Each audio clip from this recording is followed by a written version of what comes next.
Paratmanamekam jagadbijamadyam niriham nirakaramokar yato jayate palyate yena vishvam tamesham bhaje liyate yatra vishvam. Hari Om Tat Sat. Hari Om Tat Sat. Hari Om Tat Sat. First of all, Jai Sri Ram to all of you. My humble pranams to revered Swami Shantatmanandaji Maharaj and revered Swami Shuddhidananda Maharaj. Today it is an extremely holy day for two reasons. One is it's Ram Navami, the very ideal of the soul of India, Bhagwan Sri Ram. And secondly, it's Navaratri, the worship of Divine Mother, which is underway. And incidentally, we are also deliberating about a very, very special person. A very special person who is extremely difficult to be understood. Why I'm saying that she is extremely difficult to be understood? Before I get into the main subject of Sri Sarada Devi as a guru, let us try to understand who is a guru. You see, we are seeing this mysterious world with our sense organs. Extremely perplexing and confounding, something we are perceiving. It's a matter of experience for all of us. Behind this, there is a power, there is a Shakti, which is bringing about this most amazing thing called Vishwa Prapancha or Brahmanda. We can infer, seeing this amazing Jagat, we can infer that behind this, imperceptibly, there is existing one power which is at the root of everything. Just now, what I chanted before I started my talk here, it is Jagat Bijam. Paratmanamekam Jagat Bijamatyam. It is Jagat Bijam. It is the very seed of this entire Vishwa Prapancha. And this seed which we are referring to, if we go back to the Upanishads and the experiences of the great rishis, it is experienced by those people, those great masters, that the supreme reality which we are referring to as Parabrahman or Paramatma, it is its own Shakti. This Parabrahman, through its own Shakti, is manifesting in the form of this Jiva and Jagat experience which we are having here. And this Shakti, which is also known as Maya, it is Brahman's own Maya. It is Brahman's own Shakti. About this Shakti, Sri Shankaracharya makes a very profound observation.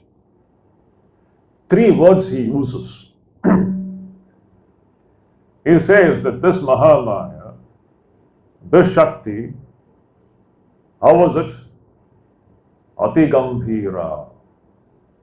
Ati Gambhira means which cannot be fathomed. Human mind won't be able to fathom. Human intellect won't be able to fathom what this thing called Mahamaya is. Because human mind itself is a product of Mahamaya. Ati Gambhira. Durabagaya. He says Durabagaya means which is inscrutable. You cannot categorize the Shakti into this or that.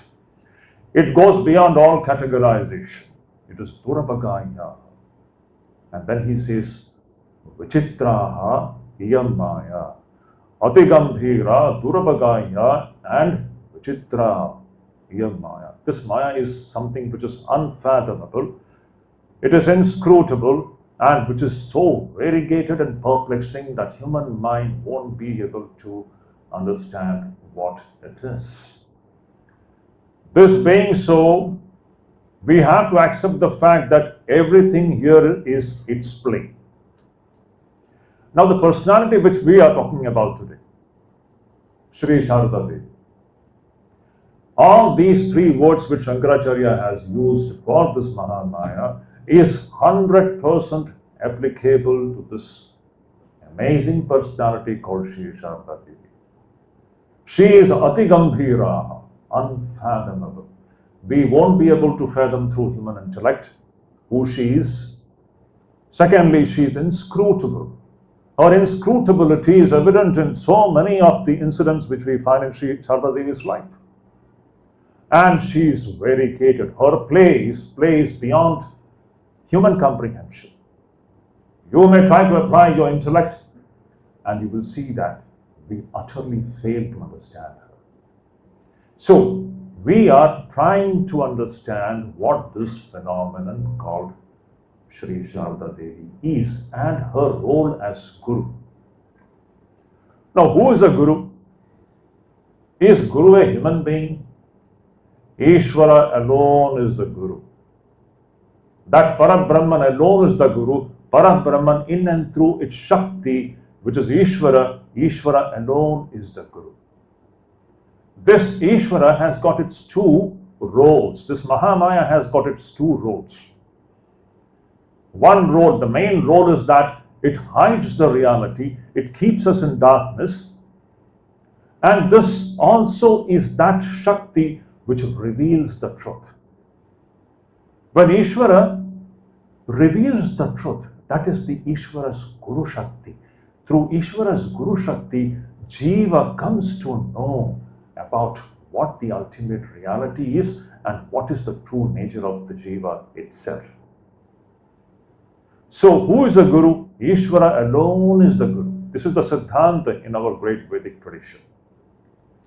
And this very so-called Ishvara, from time to time, when I'm talking about Ishvara, please, we need to understand that it is Brahman associated with Shakti.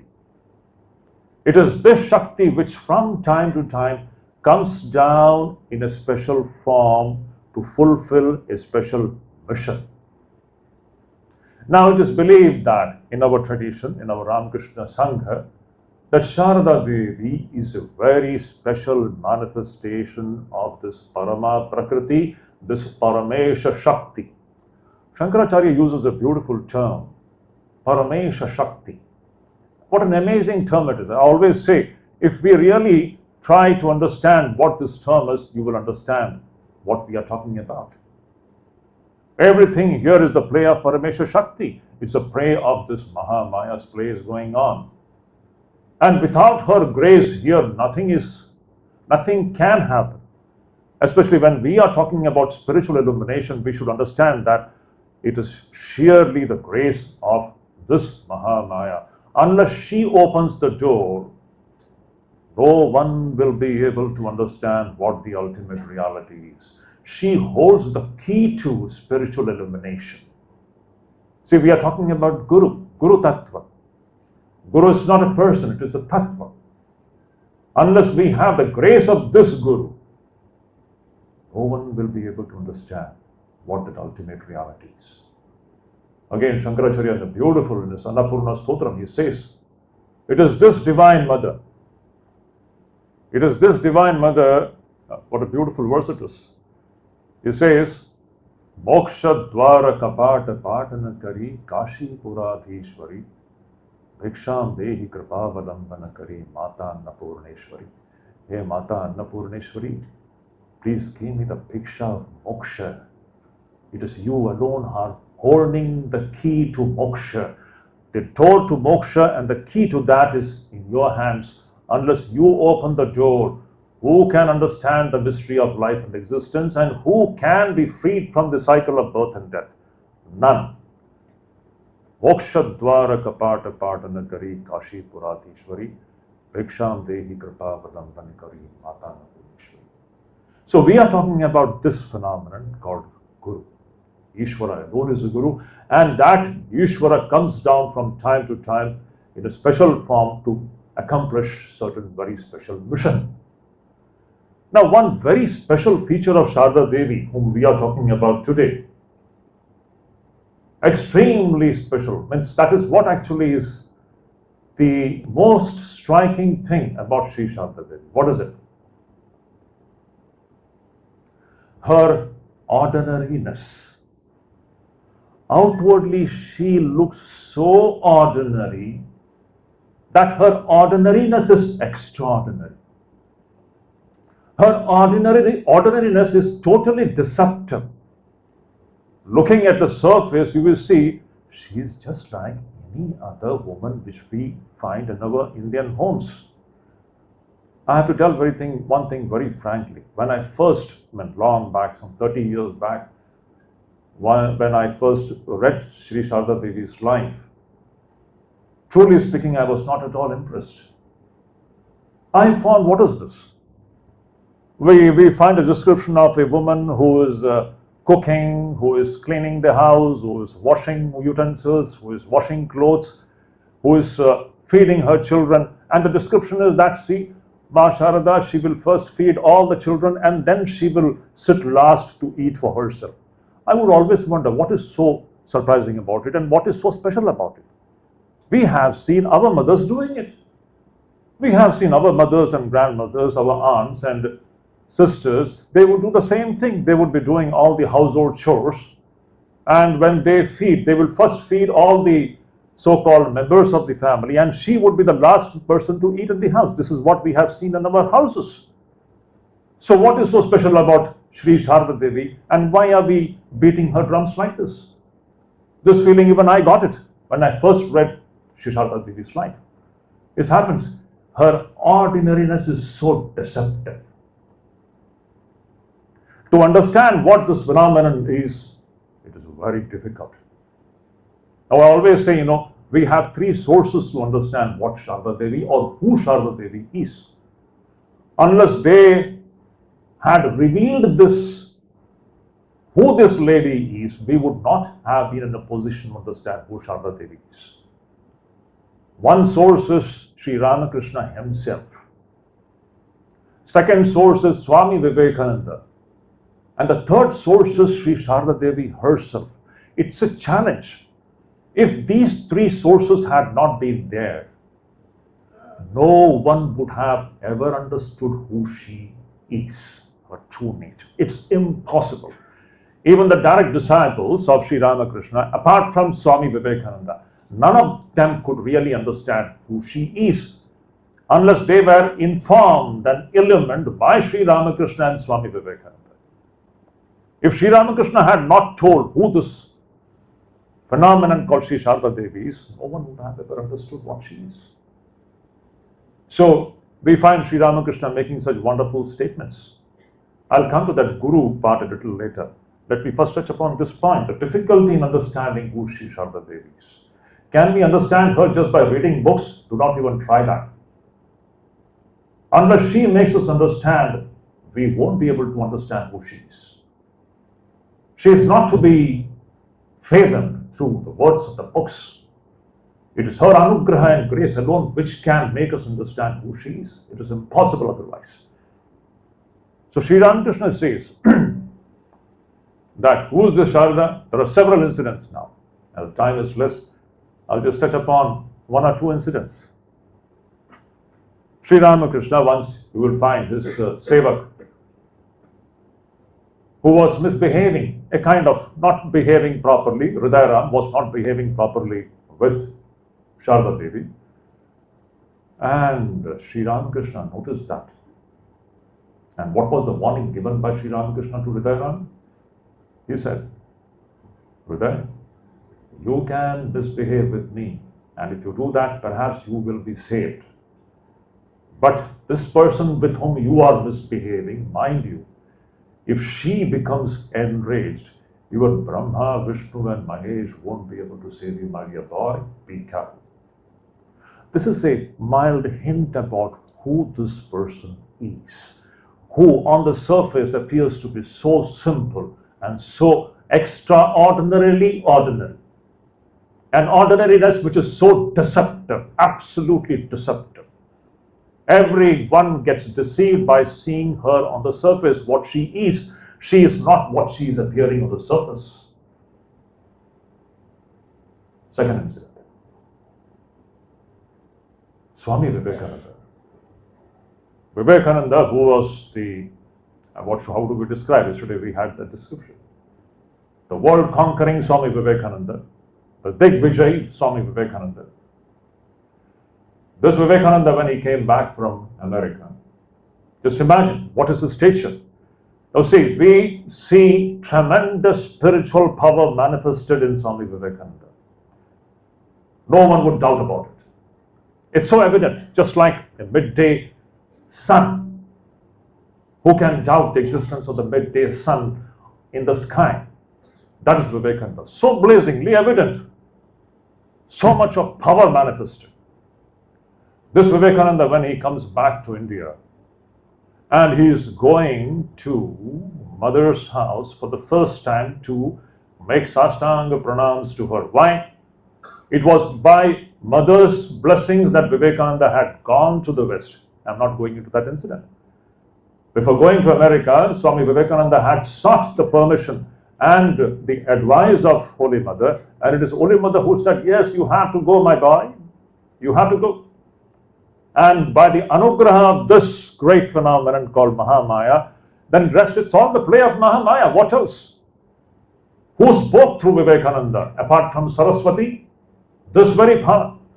Swamiji says on that day, 11th September, he first bowed down to Saraswati, this very Shakti. Unless the Shakti's anugraha is there, who can even utter a single word? This power. Anyhow, Vivekananda, after coming back from America, for the first time he is going to so-called Mayarwadi, mother's house in Calcutta. And the scene is so perplexing. Swamiji is going in the boat. Swamiji and a few others from Belur Mutt, with both they are going to Mayarwadi. And Swamiji is repeatedly he is sprinkling Ganga water on himself. Repeatedly. It is so interesting. Why? So one of the fellow travelers asked him, Swamiji, why are you doing this again and again? You're repeatedly sprinkling Ganga water on yourself. And why do we do that? To purify oneself, is it not? When we sprinkle Ganga water on ourselves, we get purified. That is the idea. And Swamiji was seen to be very nervous. The person who has conquered the world is seen to be so nervous, so shaky, and he is repeatedly sprinkling Ganga water on himself. Why? Somewhere Swamiji is feeling that I am not pure enough to go into the presence of this person who is Pavitrata Swarupi. Her Pavitrata is so blazing that Swamiji is somewhere suspecting. That was the humility of Vivekananda. He felt somewhere I am not pure enough to be in the presence of this great phenomenon called Sri Sarada Devi. And after going there, in Mayarwadi, Vivekananda is making Sastanga pranams in front of Ma. And then it's a very interesting scene. You may be knowing that. Do you all know that? Vivekananda has never seen the face of Sri Sarada Devi. It's another very amazing thing. Vivekananda has not seen the face of Sarada Devi. Can you imagine this? She always used to remain covered. Her face was never revealed to so-called Narendranath. On that day also, Vivekananda was sitting on the ground and Sarada Devi is sitting on the cot. She is covered. And then Mother is so delighted to see her Naren, Sri Ramakrishna's Naren, my Naren. And Sri Sarada Devi, She is praising Naren for what he has accomplished. She is praising Naren to skies. Sarada Devi is saying, my dear Naren, you alone could have done this. What wonderful things you have done. You alone could have done and accomplished what you have done. Naren is listening to all these things silently. He is not uttering a single word. When Sri Sarada Devi finished, then Narendranath told something very beautiful. He said, "Oh Ma, do I not know who accomplished all these things? All these things, was it accomplished by me or was it accomplished by you? If you wish, by your mere wish, you can create thousands and thousands of Vivekanandas. Remember, we are talking about this Mahamaya Shakti, which is behind this amazing thing called Vishwa Prapancha, without whose grace not a single blade of grass moves here. We are nothing, we are just instruments, we are just puppets, the strings held by this great phenomenon called Mahamaya Shakti, of which Sarada Devi is the manifestation, a very special manifestation, and this phenomenon is Duravagaya, Atigambhira, and Vichitra. It is unfathomable. We cannot understand what this is. Anyway, coming back to this Guru Tattva. So, this Guru is Ishvara alone is the Guru. Ishvara is that entity which reveals the truth to us, without whose grace no one will be able to understand what the ultimate reality is. No one will be able to accomplish Khandana Bhava Bandhana. Every day during Aarti time we are uttering this statement, Khandana Bhava Bandhana, Khandana Bhava. Every day we are doing it. How is this Khandana Bhava Bandhana going to be accomplished? By human effort? Never. We can try, we are trying. But it is being accomplished by this Mahamaya herself. Unless she opens the door, nothing is going to happen. That's why we need to worship this power.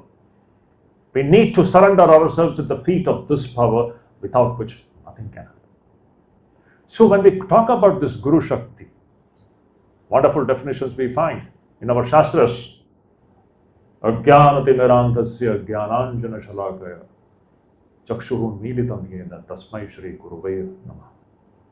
Who is a Guru? Guru is that person, that Shakti, that Paramesha Shakti, which removes the darkness from the hearts of the aspirant and brings light there.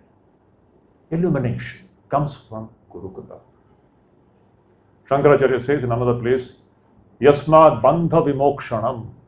Bandha Vimokshanam means it is through the Guru's Kripa that one attains freedom from bondage. One accomplishes Khandana Bhava Bandhana by Guru's Kripa. Now, Sri Sarada Devi, as I said, about whom Sri Ramakrishna had said, she Sarada, she Saraswati, she has come to impart knowledge. A very important statement, is it not? So see, as I said, unless Sri Ramakrishna had revealed who this lady is, we would not have understood who she is. Unless Vivekananda would have told us that who she is, we would not have understood who she is. I always say, we have these three sources in and through which we today are understanding what she is. Otherwise, it would not have been possible for the common man to understand what Sarada Devi or who Sarada Devi is actually. Now, Sri Ramakrishna says that she is Saraswati, the giver of knowledge, the imparter of knowledge. Interestingly, Sarada Devi, speaking about herself, had made a very important statement. She had said that Thakur has left me behind to place before the world the ideal of the motherhood of God. You must have read this. So we have two statements here. One is Sri Ramakrishna saying that this Sarada, she is Saraswati, she is Sarada, she has come to impart knowledge. And Holy Mother, talking about herself, she is saying that after Sri Ramakrishna is passing away, she is saying that, you see, Thakur has left behind me for what? To keep before the world the ideal of the motherhood of God. Now, which one is true? Are they conflicting? No, they are not conflicting. Both of them mean the same thing. This motherhood of God, Ishvara is mother. And the imparting of the knowledge of spirituality also comes from there. See, what is the role of a mother? Mother is the one who gives the best things to the children, is it not? Mother is one. Always any mother, mother will always want to give the best thing to her children. And the best thing to be given to the child is what? The spiritual illumination. So mother is Guru also, and the Guru is also the mother. You find this perfect blend in Sri Sarada Devi's personality. As a Guru, she is also playing the role of being a mother, and as a mother, she is also the Guru. Now, some of the very incidents which come to my mind, talking about her role as Guru, is that,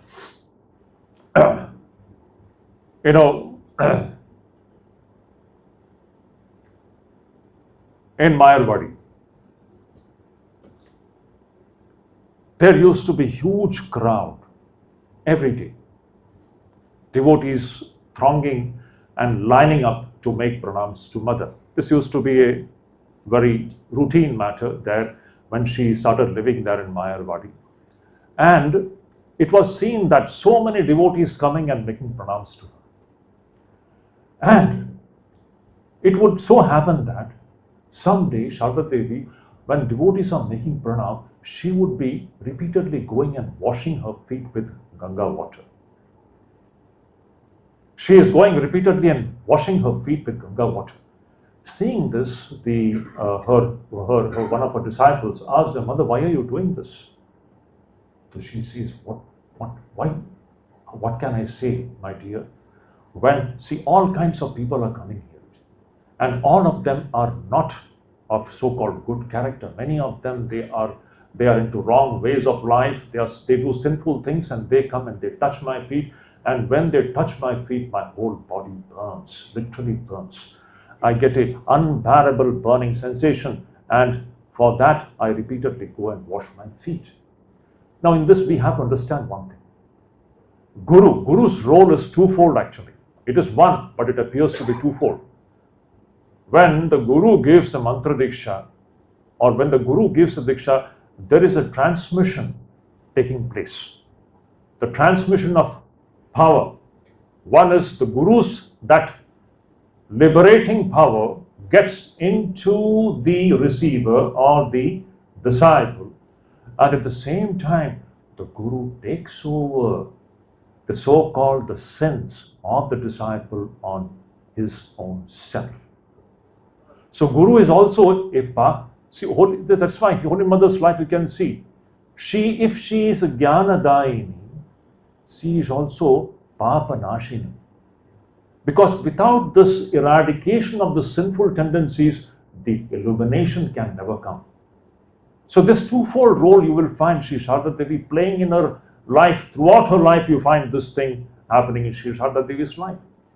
On one side she is imparting spiritual knowledge, and in the process she is taking all the sins of the so-called the disciples on herself, and she is suffering. Now any number of incidents we can go through. Some of the incidents Maharaj has already touched upon in his introduction, but it deserves to be revisited. It can be once again talked about to understand. See, when we talk about spiritual illumination, what do we mean by spiritual aspiration? Somebody, this morning chanting, we had the chanting done by our brahmacharis here. The first thing, perhaps in the beginning it was chanted, Asato ma sadgamaya, tamaso ma jyotirgamaya, mrityor ma amritam gamaya. This is what is spiritual life. It's a journey from darkness to light. It is a journey from that which is unreal to that which is real. It is a journey from death to immortality. And who facilitates it? It is facilitated by Guru. Without Guru's kripa, without the Divine Mother's anugraha, this is not possible.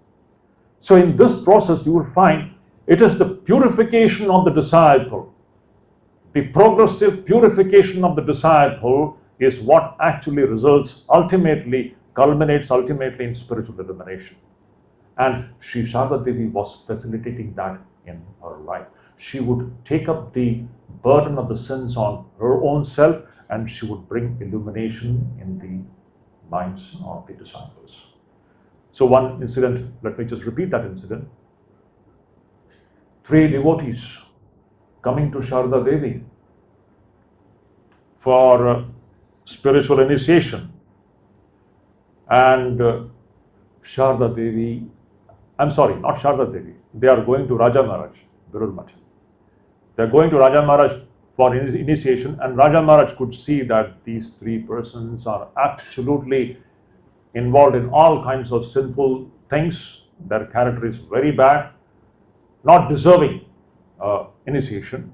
In fact, it is difficult to initiate them. So what does he do? He writes a letter of introduction and sends them to Holy Mother. And when they went to Holy Mother with the letter of introduction from Rakhal Maharaj, Mother also saw that these people were utterly into all kinds of sinful activities and they have come for initiation.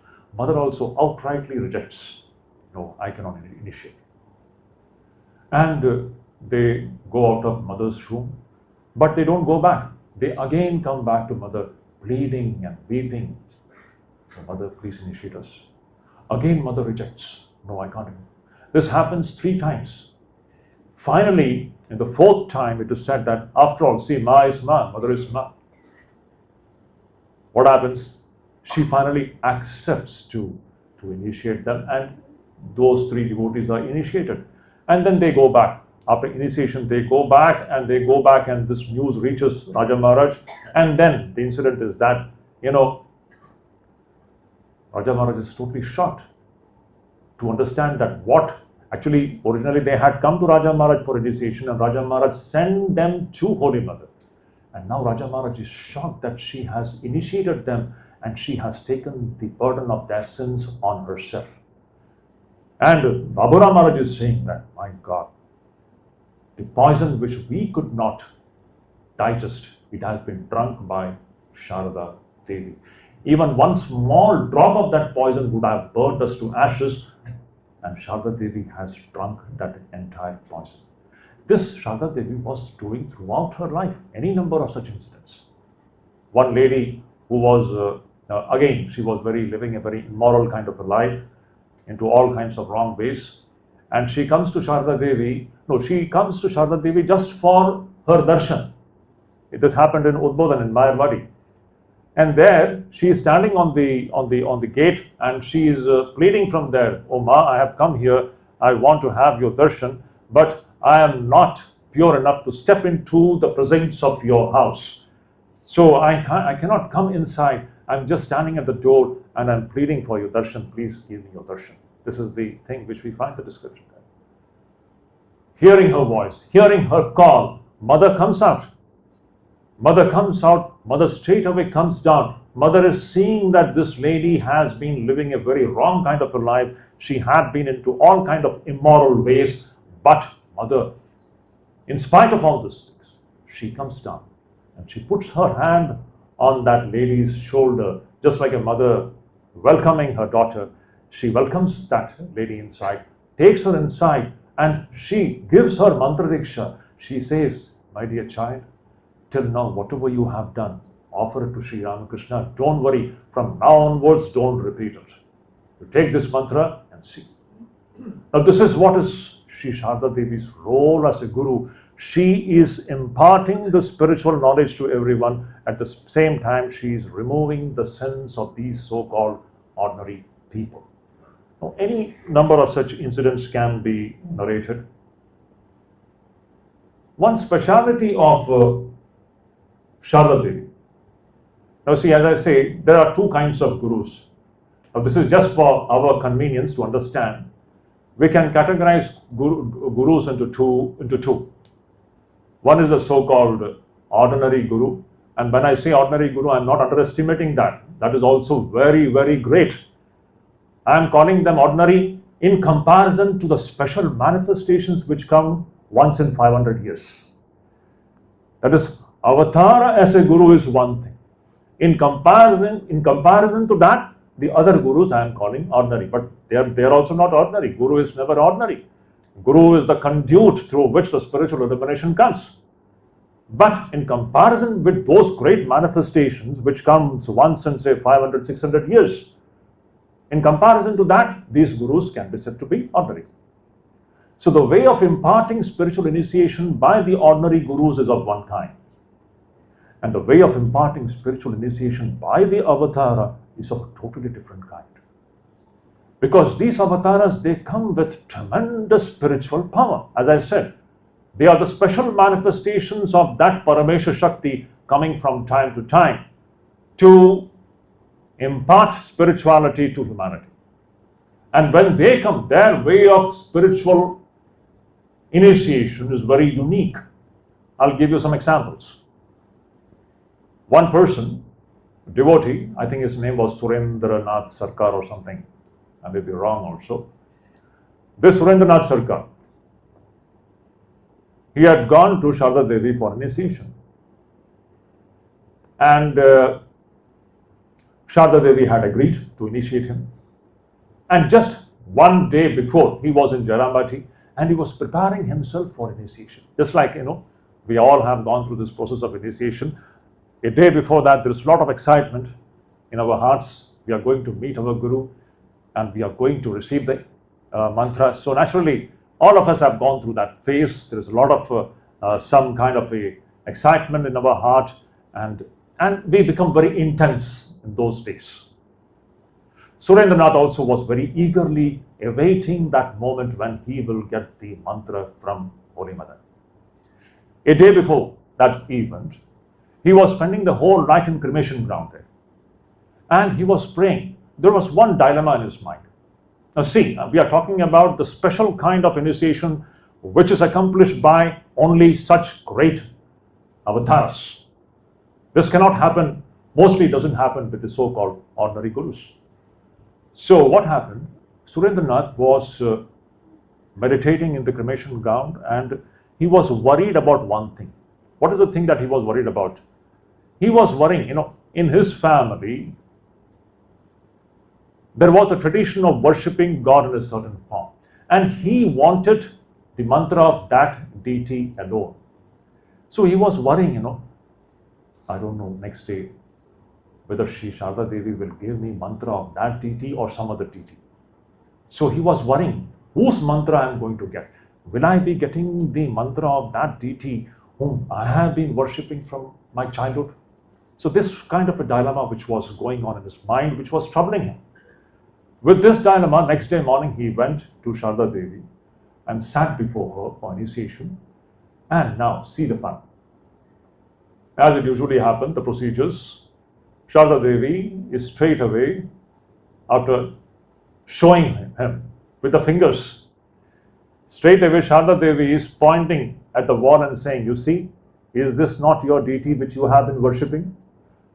Surendranath was straight away seeing the deity which he has been worshipping from his childhood. Straight away the image of that.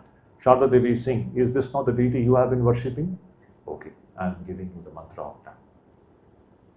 Now this is the special kind of a initiation which only the special manifestations of Paramesha Shakti alone can do.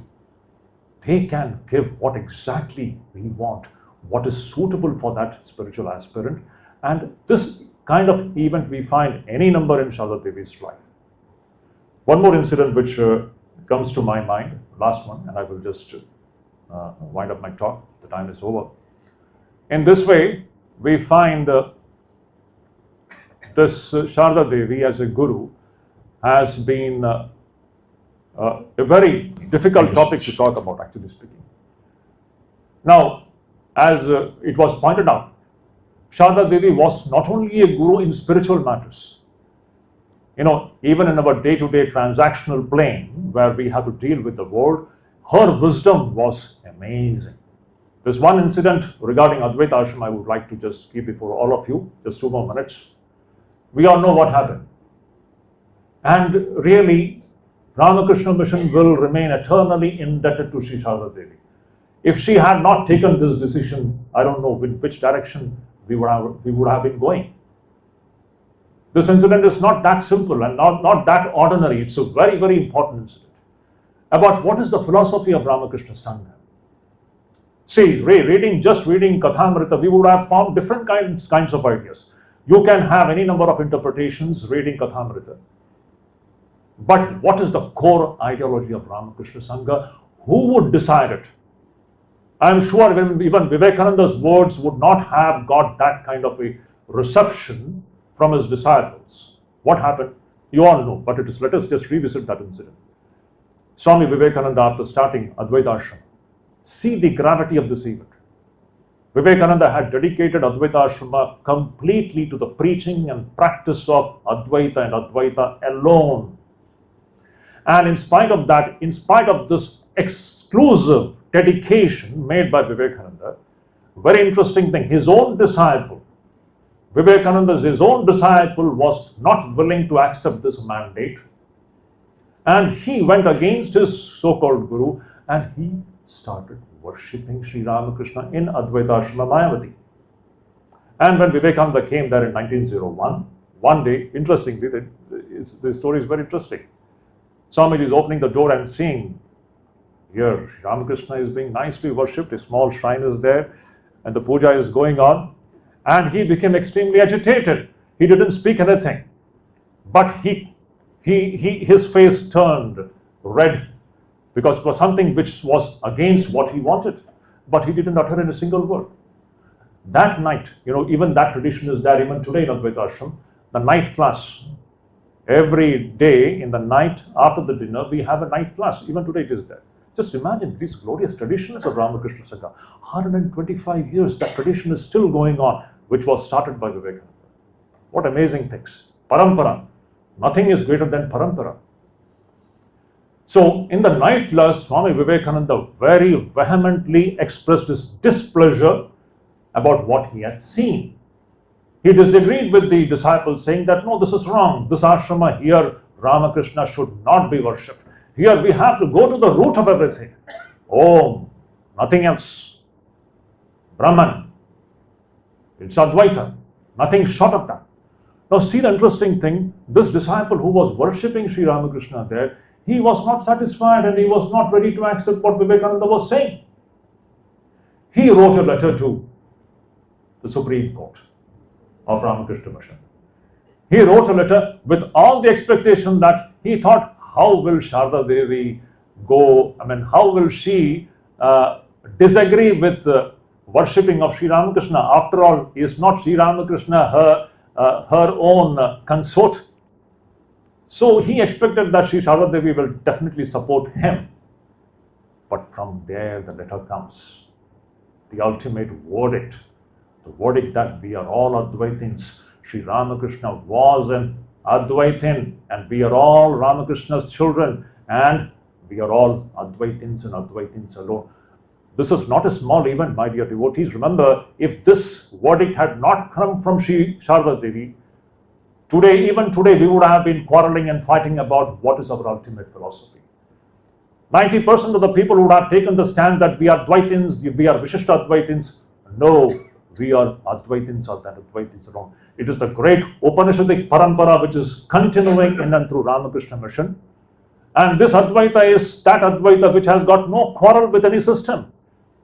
This Advaita includes Dvaita, Vishishta Advaita and everything, but the ultimate picture is that there is one reality alone. There is no second. Now this verdict has been a great verdict which has put to an end a great debate which otherwise could have laid Ramakrishna Mission astray in different paths. So this is the role of the Guru. Finally, I would say that Sri Sarada Devi's role as a Guru is an amazing thing. She was not only a spiritual Guru, she has given such great directions to Ramakrishna Sangha, which has guided the Sangha in difficult times.